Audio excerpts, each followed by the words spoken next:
ما هو مش معقول كمان الواحد يعرف يطبخ في حق متر في متر و20 واحد واقفين على دماغه. ولا 20 واحد دول جم منين بقى؟ انا ما اعرفش اطبخ في مطبخ بالشكل ده. ليه؟ ما انت بتطبخي يوم وماما بتطبخ يوم. لا يا سيدي، النظام ده بيتلخبط، والنهارده كانوا هم كمان بيطبخوا. ليكن، وهو ده اللي خلى صينيه البطاطس تتحرق؟ طبعا. معنى كده بقى ان احنا مش هناكل النهارده ان شاء الله. ابعت دهانه تجيب لك حاجه من السوق. وانا ابعتها ليه؟ ما هو المصروف معاك انت. المصروف خلص. امال هناكل ازاي من هنا لاخر الشهر؟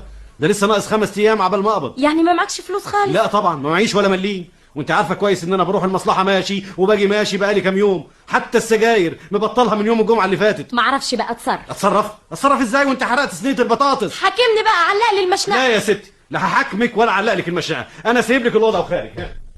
دي حاجه ما تيجي يا سامي تتغدوا معانا يا ابن الاكل، ما هو كتير اهو. او ما اغرف لكم يا حبيبي. انا مش عارف سعاد مالها مقلوبه كده دايما، الواحد مش عارف يكلمها خالص. معلش طول بالك عليها شويه، روح اندهلها يا وهيبه، خليها تاكل لها لقمه معانا. هو احنا مش اهل؟ وايه يعني لما اتحرقت صينيه البطاطا؟